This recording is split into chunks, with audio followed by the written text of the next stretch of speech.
On today's edition of Cronkite Sports Live, Arizona State men's basketball with a bounce-back W against Oklahoma State.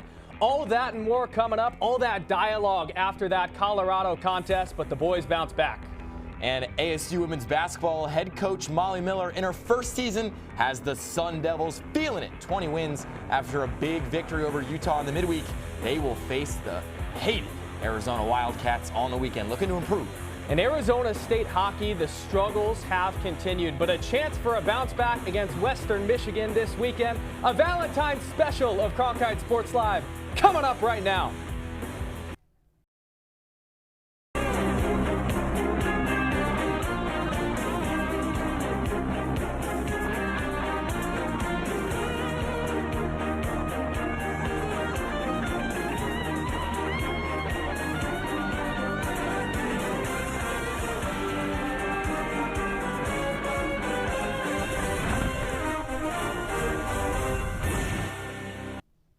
Welcome inside Studio 6 for a Valentine's edition of Cronkite Sports Live. I'm Maiden O'Neill alongside my good buddy Luke Lendler. So much to chat about, Luke, but firstly, how are we feeling this holiday season? Well, you know, love is in there. It's hard not to feel a little bit of love. You walk around, you got flowers, chocolates, teddy bears in storefronts. And, you know, when you're a single guy and this weekend rolls around, you're probably putting up shot after shot, hoping one or two maybe goes in. But one team that was putting up shot after shot, and a lot of them were going in, was Arizona State men's basketball, who welcomed Oklahoma State on Tuesday to Desert Financial Arena. Two teams kind of moving in opposite directions recently. We'll pick you up in the first half as Oklahoma State jumped out to an initial lead. Big three there. Center sends Pig Johnson flying before Follow will drain the triple. But ASU responded with a three-pointer of its own. Mo Odom from downtown, he would have 13 points on 3 threes of his own. ASU, unrelenting on offense, would attack outside and inside as Pig Johnson snakes his way through, gets the dunk, and a little bit of extracurricular contact after that. ASU outscoring the Cowboys by 12 in the paint. The second half was more of the same. Jop inside, he'll dunk it off to Santiago Truitt, who had a career night, 16 points, 10 rebounds, and plenty of buckets, just like this one. Bang, right into the chest of the Cowboy, up and in, flex afterwards. Santiago Truitt feeling himself. The Sun Devils would explode at the end of the game on the 7-0 run, punctuated by that Jop dunk. He loves it, Odom loves it, and the good times roll for ASU at home. Sun Devils won 2 of their last 3. Here is Bobby Hurley after the 9-point win. Balance was really good. I thought we set the tone early in the game with establishing our ability to get some rebounds. We missed shots, but we're able to get second chance opportunities. So it's probably the biggest differential we've had in second chance points. The Sun Devils season has been a roller coaster. One day, Bobby Hurley's group feels lifeless, losing by double figures to West Virginia. Doomed, as Hurley put bluntly. Another, ASU wins by 10+ to a bubble tournament team in Oklahoma State. But this inconsistency is deeper than just the play of the Devils. The Big 12 is simply elite. Our Caleb Harris has more.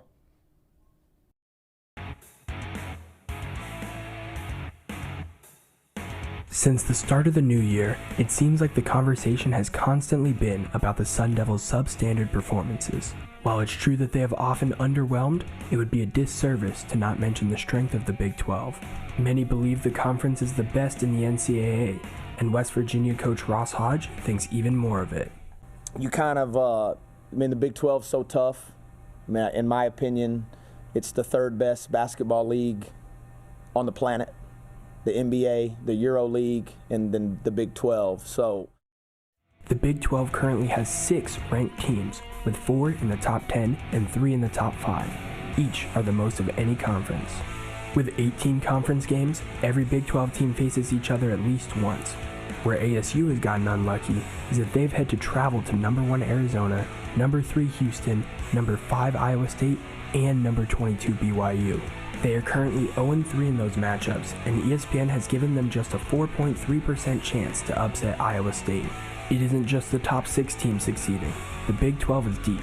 Despite being unranked and 9th in the conference, TCU knocked off the 5th-ranked Cyclones just days after losing by 16 to the unranked Colorado Buffaloes. With only 6 games left in the regular season, ASU still has to face the aforementioned TCU and Iowa State, number 16 Texas Tech, and number 9 Kansas. The Sun Devils have fought hard for their 4-8 conference record, but somehow the road gets even more formidable from here. For Cronkite Sports, I'm Caleb Harris. Rebounding has been at or near the top of ASU's laundry list of issues throughout Hurley's 11th season in charge, with the Sun Devils' 22.6 defensive boards per game burying them in the Big 12's basement.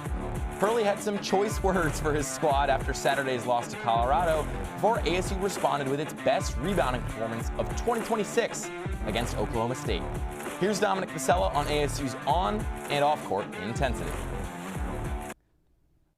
When ASU played Colorado in Boulder last Saturday, the Sun Devils got out-rebounded 40-26, one of the team's worst margins on the glass all year for a team that was already dead last in the Big 12 in rebounds per game. The Sun Devils have won the rebounding battle in just 9 of their 25 games this year. An exchange between Bobby and a reporter, that being yours truly after the Boulder game, went viral for his emotions when discussing his team's frustrations with rebounds. He didn't mince words when criticizing their performance on the boards, saying that this team just can't figure out how to bring them down. Ironically enough, in an 85-76 victory against Oklahoma State on Tuesday, ASU grabbed 45 rebounds, the second most the Sun Devils have had all season, to beat out the Cowboys' 34. Now, let's just say Hurley went into Tuesday's post-game presser with a bit of a better outlook on things than last weekend.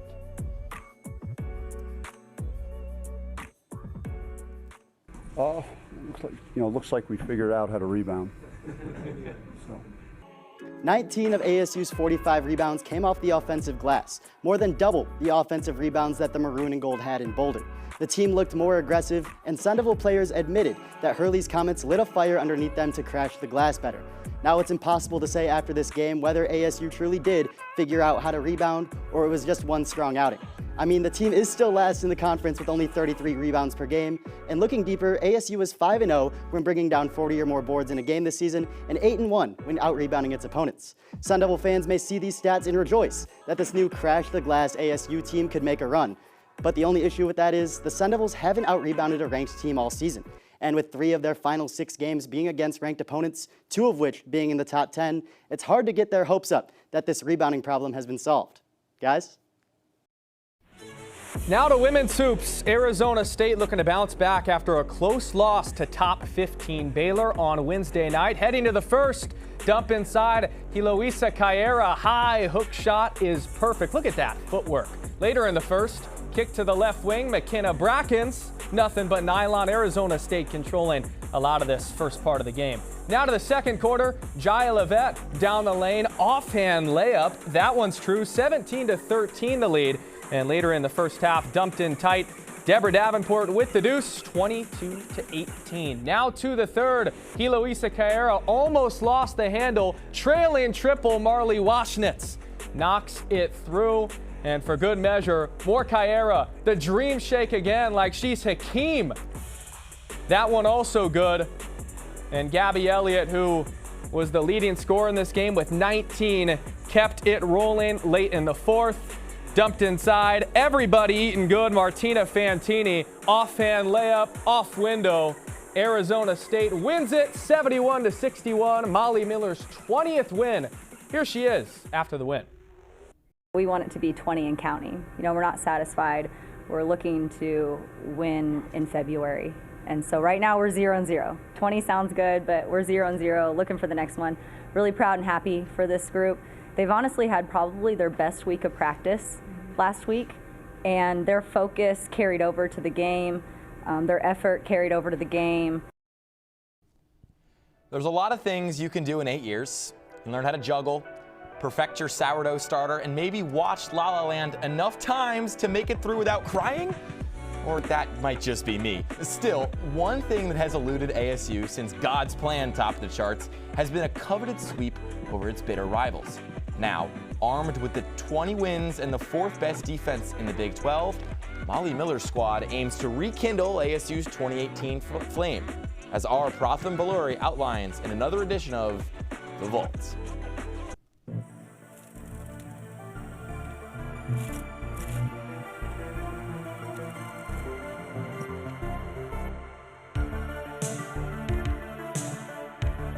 With the Sun Devils headed down to Tucson this weekend, ASU has a chance to sweep Arizona for the first time since 2018, when the Sun Devils routed the Wildcats by an average of 26 points across 3 games. That season, ASU scored 73.3 points per game on 52.3% shooting from the field and held Arizona to a mere 47.3 points per game on 41% shooting. Guard Robbie Ryan and forward Kiana Ibis led the way with 13.7 and 12.3 points respectively, 2 of the 4 Sun Devils to average double-digit points in the Territorial Cup Series. The first matchup saw ASU win 75-50, spearheaded by Ryan's season-high 24 points at home. 2 days later, the Sun Devils went on the road and emerged victorious by 24, 69-45. ASU out-rebounded the Wildcats by 18 and were plus 10 on the offensive glass. The final outing followed a similar pattern, with the Sun Devils holding a 33-19 advantage on the boards and dominating the paint to the tune of a 76-47 drubbing. While the Sun Devils' 68-61 victory in late January wasn't as commanding, Miller's squad emulated that same formula, securing 8 more offensive boards and taking 11 more shots. Miller clinched her 20th win in her first season in Tempe, a major feat, but in a year where Arizona has owned the Territorial Cup, a 2-0 head-to-head record over the Wildcats might be even more momentous. For Cronkite Sports, I'm Pratham Valluri. Arizona State women's basketball has done a complete 180 after a lackluster campaign last season. But even with that, the Sun Devils have left wins on the table with their inability to close. Also the story of a lot of men during this holiday. Here's Harrison Fuller to break it all down. Arizona State women's basketball is having a historic first season under head coach Molly Miller. It went undefeated in non-conference play for the first time in program history and has managed to stay in contention for an at-large bid to the NCAA tournament.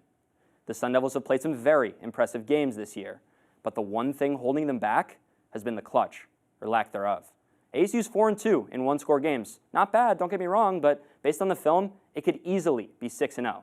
Last Saturday when ASU traveled to Waco, it was able to keep it close against number 15 Baylor, but when it mattered most, it crumbled. Let's take a look. Down 3 with 3.4 seconds left to play, ASU needs a 3 to tie. Here's what Coach Miller draws up.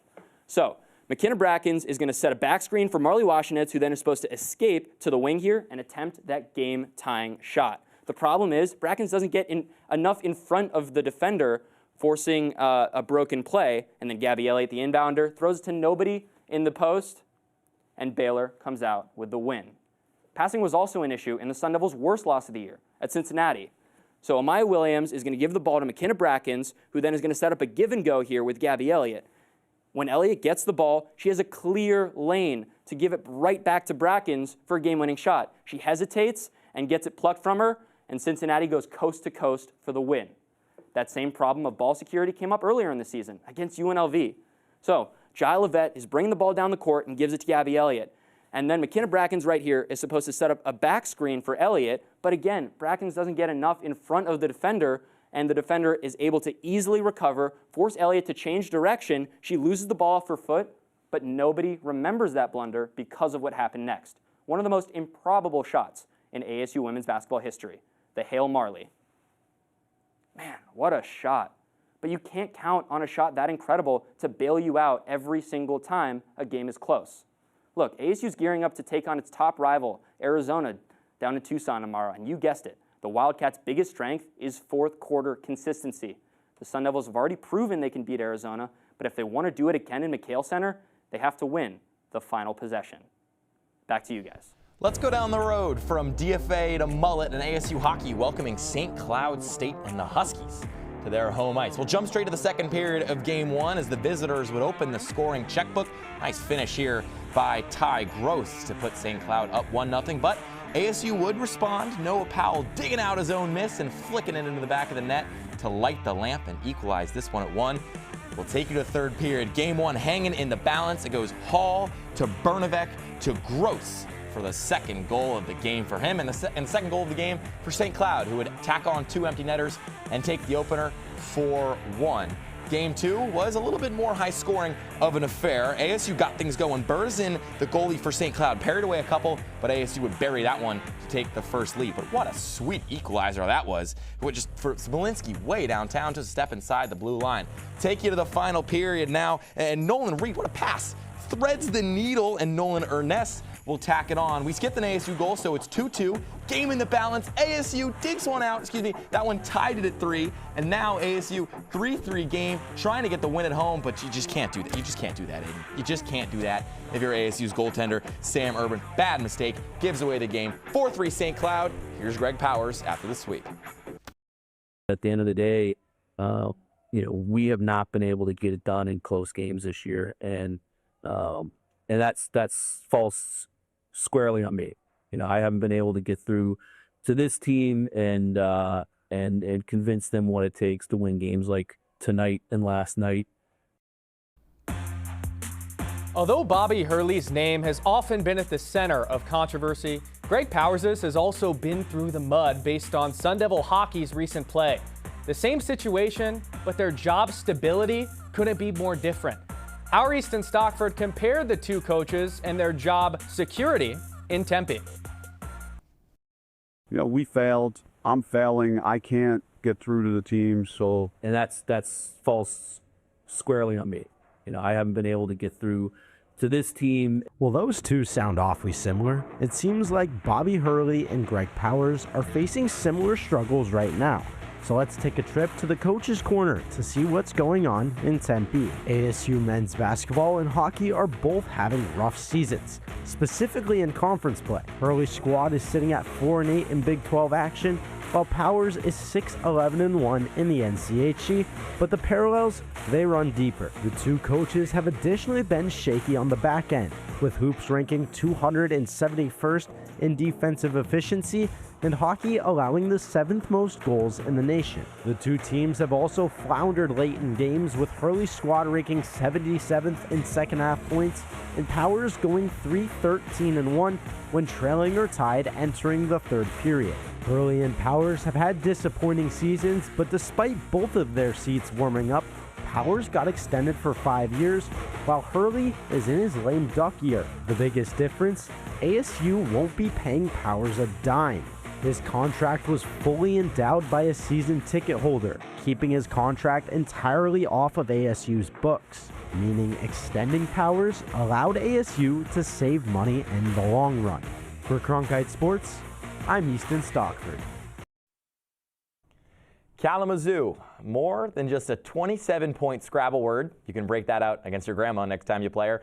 It's also where ASU hockey finds itself this weekend to face Western Michigan, and where our Colgan Herschel joins us from maybe the last place you want to be on Valentine's Day, out in the cold. Colgan, with such a rut ASU has found itself in recently, what is the significance of this weekend for Greg Powers' squad? Yeah, Arizona State head coach Greg Powers said that this is a tale of two seasons when comparing this year's matchup to last year's against Western Michigan. Arizona State and Western Michigan were two of the best teams in the nation and two of the top teams in the NCHC, eyeing for the top spot in the conference. Arizona State and Western Michigan, number 12 and number 3, battled it out in Tempe, and the Sun Devils walked away with 4 of 6 possible points. The 2 points that Western Michigan came away with were a season low for them in a series. The 2 losses were a regulation win and an overtime loss for the Sun Devils. ASU has lost its last 3 games, 5 of its last 6, and a couple of wins this weekend could prove to help their playoff push down the stretch of the season. Well, Colgan, you talk about ASU's rough patch, but the Western Michigan Broncos are riding a little rough of their own. So why is the timing of this series so relevant because of their each individual struggles? Yeah, the Broncos have struggled just a bit, as you mentioned. They've lost 2 of their last 3 games. The losses coming against last place NCHC opponent Omaha and recently ranked Miami, Ohio, who are ranked number 20 only because of their victory against Western Michigan. The 2 losses came back-to-back within each other. The last time that happened for the Broncos was back in early November against the number 9 Denver Pioneers. With two recently struggling teams, this weekend's matchup in Kalamazoo should prove to be pretty favorable for either team, but especially for the Sun Devils. So with all this context in mind on both sides, Greg Powers had some interesting phrases for his team. Kind of what did he say to his squad, tell them they can really, take advantage of these circumstances?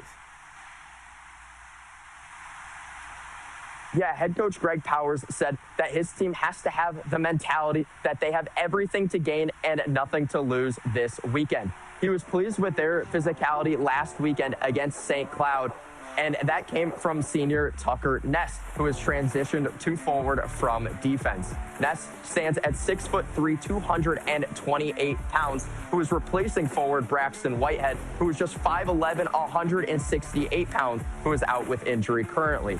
Ness has been said to add logs to the fire by head coach Greg Powers. His physicality is contagious, and that his will to win makes him the absolute ultimate Sun Devil.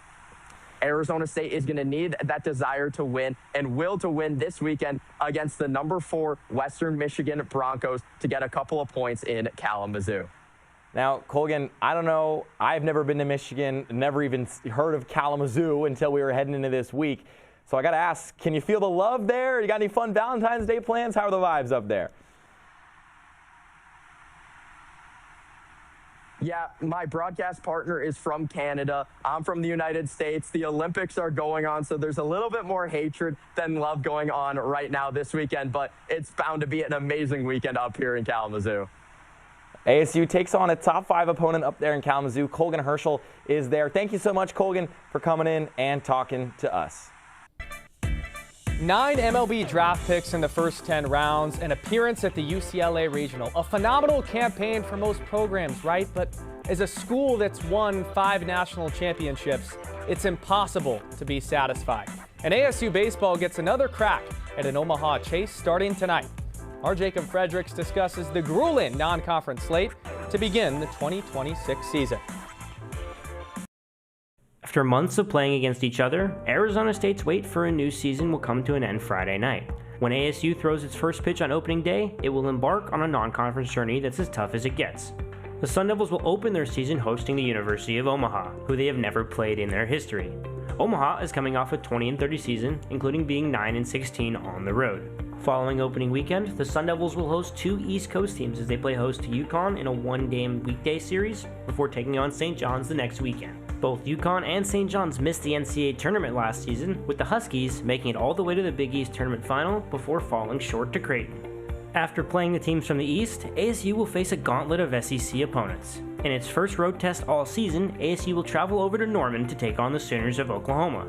After that comes the real test for the Sun Devils, as they will go to Globe Life Field in Arlington, Texas, and play 3 top 25 ranked teams in number 4 Mississippi State, number 14 Tennessee, and number 25 Texas A&M. D1Baseball.com projects ASU to be in a region topped by Mississippi State, so the series should be a good test on where the Sun Devils sit, following a first-round NCAA tournament exit last season. Throughout conference play, ASU will mix in non-conference games against rivals GCU and a Mountain West opponent in New Mexico State. The Sun Devils will be hoping to use the tough non-conference schedule to prepare for the Big 12 Conference, in which they were projected to finish 4th. For Cronkite Sports, I'm Jacob Fredericks. Forever. That's how long the offseason has felt for ASU faithful, who last saw their team in action way back in May, when the Sun Devils crashed out of the NCAA tournament at the hands of UC Irvine. With its top 7 home run hitters off to the pros, ASU brought in a host of new faces to one-up its 2025 result. But, as our Mia Bensich lays out, Bloomquist's new kids on the block must follow a strict set of guidelines to avoid being remembered as L7 weenies. ASU baseball opens its season tonight, and the Sandlot taught us something that still holds up. Every game has rules, and on opening day, those rules set the tone for everything that comes next. Rule number 1, you hit it over the fence, you go get it. In college baseball, that's opening night. Start fast and you earn attention from the Big 12, from opponents, and from yourself. Last season, the Sun Devils were offensively relentless, posting a .313 team batting average, good for 12th in the entire nation. They proved that the first punch is the one that matters most. Last year, ASU won 77% of the games where they scored in the first inning. Do it tonight, and that momentum carries for weeks. But just like the Sandlot, if you hit it out, you don't get to walk away from it. You own it, and every night after. Now for rule number 2, protect your patch of dirt. In the Sandlot, that vacant lot was sacred. Nobody came into their space and took over. The Muni has to be the same way. Last year, the Sun Devils defended the desert with everything they had, while welcoming a record-breaking attendance of over 119,000 fans over the course of the season. Winning on the road is about survival, but winning at home is about pride. Win the battles, own the box, make sure anyone stepping into the stadium knows exactly whose house they're in. And for rule number 3, act like you've been here before. ASU is coming off a 36-win season and another NCAA regional appearance, but that doesn't get you a free base tonight. In a program with 5 national championships, a regional berth is the floor, not the ceiling. With the 2026 Big 12 tournament moving to Arizona this May, the road to the title runs directly through the valley. This isn't meant for time for "you're killing me" Smalls moments. This is the year to convert a top 15 offensive production into postseason hardware. The Sandlot famously noted that the game always reveals a team's true identity. And for this top 15 Sun Devil offense, the opportunity to establish that identity begins tonight. Arizona State hosts the Omaha Mavericks with the first pitch scheduled for 6:35 at the Muni. Back to you guys. Thank you, Mia, for reminding Luke and myself we need to watch that movie again. ASU softball faced Indiana last night. Kenzie Brown, the ace, in the circle. And in the first inning, she punches out the side, picking up right where she's left off all season long. Jumping to the 5th, it's Kaylee Pond, the Berkeley transfer. Big fly to left center, all the emotion rounding the bases. Flex into her dugout. Arizona State takes a 4-3 lead, as Kaylee Pond has been a key offensive contributor. But it was a rocky night for Brown all in all. To the 6th, a big swing to right center field, and Indiana answers right back. Chaos at Club Farrington, 5-4 the score. Indiana looking to hold on to potentially getting an upset victory to the newly ranked Sun Devils, but they weren't going anywhere. Bottom 6, Emily Sheep, huge swing to left field. Home run gives Arizona State a 7-5 lead, right back on top. And they'll keep Kenzie Brown out there because even when she struggles, there's few better. To the 7th, punching out Hannah Haberstroh, 14th K on the night. Kenzie Brown slamming the door. Arizona State wins 7-6. Here's Megan Bartlett after the win. It's not always going to go to plan. And you'll have nights that one facet of the game is pulling the rope a little bit harder than the other. So I will take it. Indiana's a great team. That's going to be a postseason team that's going to do really well in the Big Ten. So yeah, bats came alive today. Strikeouts on Valentine's Day. Tale as old as time. But Kenzie Brown's roller coaster performance Thursday was a blotch on an otherwise spotless 2026 resume for the graduate student, who had struck out 40 of the 82 batters she's faced for the 6-1 Sun Devils. Jack Kemmler has more on ASU's top arm and her unfinished business. Kenzie Brown's 2025 season was nothing short of dominant, earning multiple All-American nods, all Big 12 first team, and the 4th most strikeouts in the NCAA. Despite reportedly drawing significant offers from other programs, the graduate student chose to stay in Tempe, and this year is already showing why she's not quite done yet. Our hitters who have faced her 1 million times, she's mowing people down and she's ahead in counts, and they're like, "Coach, we've never even seen that pitch before." And I was like, well, that's why she's the All-American, folks. Brown has carried those All-American standards into the start of her 2026 season. She's coming off a Big 12 Pitcher of the Week, where she shut out Northwestern and fanned 13 against number 3 Oklahoma. Although she allowed 2 runs over 7 innings in the loss, her 13 strikeouts were the highest total against Oklahoma by anyone in the last 2 years. Against Northwestern, Brown was dominant, piling up 12 strikeouts while surrendering only 2 hits and issuing no walks. Brown also appeared in relief against Texas State, recording a strikeout for the final out to secure the 4-3 win. Through the first 5 games, the ASU pitching staff has given up a combined 8 runs, thanks in large part to Brown's start in the circle. For Cronkite Sports, I'm Jack Kemmler. Luke, busy time of the year. Do you happen to be on the dating apps? Listen, Aiden, I just feel like there's maybe a better way to find maybe the perfect match, you know? I think ASU water polo knows something about that. Thanks, guys. It's no secret Sun Devil water polo is dominating. Let's break down some of the duos who are driving its chemistry. To make it simple, we are going to break this down like a dating app, which I'm sure most of us are familiar with. First up, we got senior attacker Millie Quinn, whose profile says, "We'll get along if you can set the scene." And next to her is sophomore attacker Itziar Almeida, whose profile says, "We'll get along if you can find the back of the net." It's a match, with Millie leading the offense with 48 goals and Almeida a leader in 6+ assists. Together, they are the yin to each other's yang, each knowing when to score and when to assist. Time to check out our next pair. This time, we got a defensive duo. First up is Sonia Kaiser, whose profile says, "My green flag is keeping it consistent," which she sure has, recording 67+ saves on the season. And next to her is sophomore goalie Carrie Glad, whose profile reads, "My green flag is always being ready to jump in." Glad shows she can handle herself at any moment, putting up 52+ saves when given the opportunity. Looks like we got ourselves another match. Together, this duo is a set of locks shutting down an offense. Now that we can see some of what makes the Sun Devil team work so well, that concludes this segment of Who's Compatible. Back to you guys.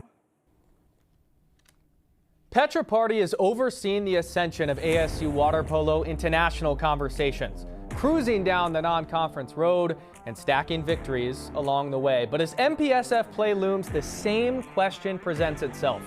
Do they have what it takes? Here's our Nick Mormon. ASU water polo has burst out the gates hotter than the Arizona desert, winning 14 of their first 15 games, the best start the program has ever seen. The Sun Devils are playing some of the best ball they ever have under fourth-year head coach Petra Party. Let's take a look at the dominance by the numbers.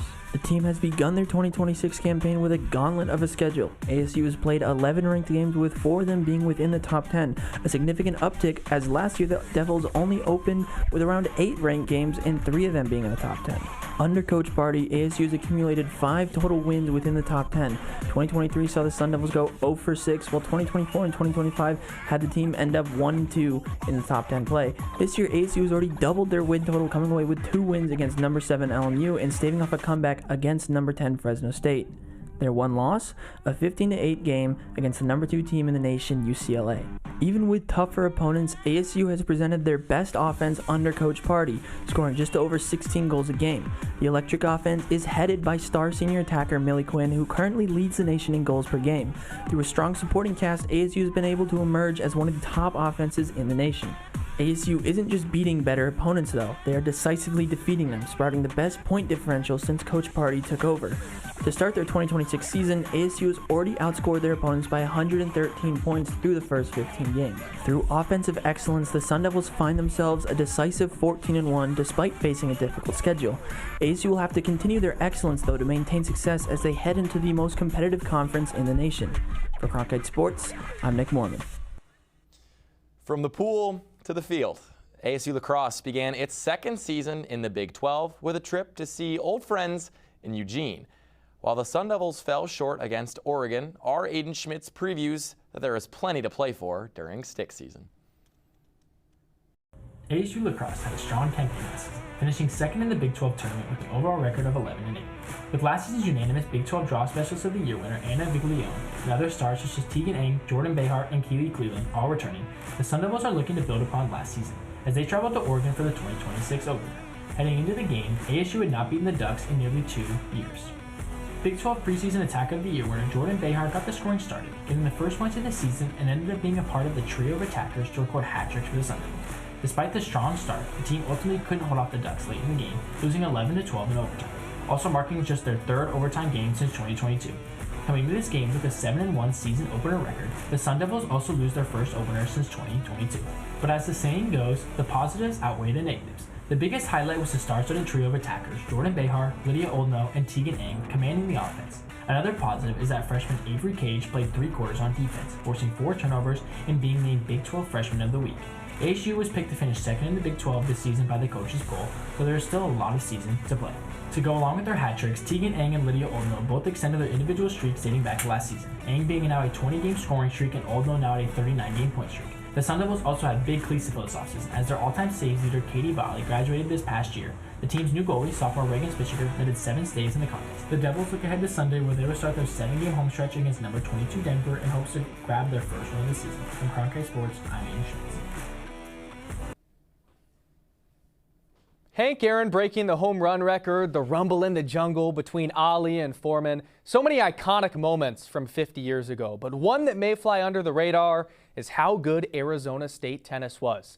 And to think that now they may be right back to the good old days. Let's boogie on down to 1978 with Aiden Vasquez. ASU's men's tennis team is currently 9-1 in its 2026 campaign, making it the best 10-game start to a season since the 1970s. Picture this. The year's 1978, disco fever was running wild, the movie Grease was a smash hit in the box office, and the Sun Devils men's tennis team had its best season in school history with a 27-3 record. The 78 squad ended the season with an NCAA semifinal loss against the eventual national champs Stanford. ASU dominated the WAC under head coach Marty Pincus, winning the WAC championship in 1975, 76, and 78, while losing 31 games during Pincus's tenure. Current head coach Matt Hill's squad was 1 win away from tying the 78 team's record of 10 consecutive wins to begin the season. The Sun Devils play in 3 road tournaments before returning to Tempe to begin conference play in late March. The Sun Devils matched up against number 4 ranked Stanford once again this morning in a 4-3 loss. Now conference play is just 2 weeks away for ASU, and it's safe to say that history is looking to repeat itself down in the desert. Back to you guys. Wow, we had a parade of Aidens, so it's time to hit the top plays. And Katie Chesser, big time boom on that one. Going yard at Club Farrington, flipping the bat. ASU would mercy rule Northwestern 8-0. Let's go to wrestling. ASU wrestler Shea Anderson starts in bottom position, down 5 points in the third period. He flips him over. He pins him with the cradle. Absolutely incredible. And to think, this is to upset number 22 Oregon State. You see the bench starting to go crazy.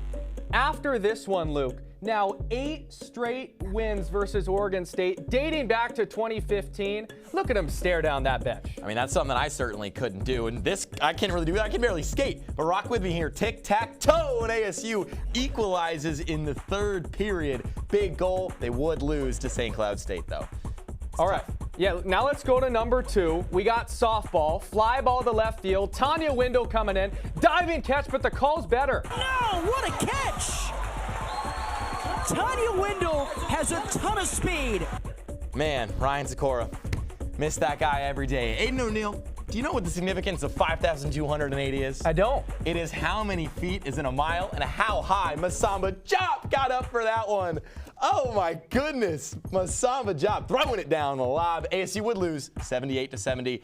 And that does it for this episode of Valentine's Day special of Cronkite Sports Live. From our partner, Aiden O'Neill, for our executive producer, Ratisha Thacker, for everybody who helped out this week, we give you all of our love. We give you all of our hearts. We send you flowers, chocolate, teddy bears, all that stuff. And if you're watching, thank you so much. Stay safe, and we'll talk to you next week from Studio 6.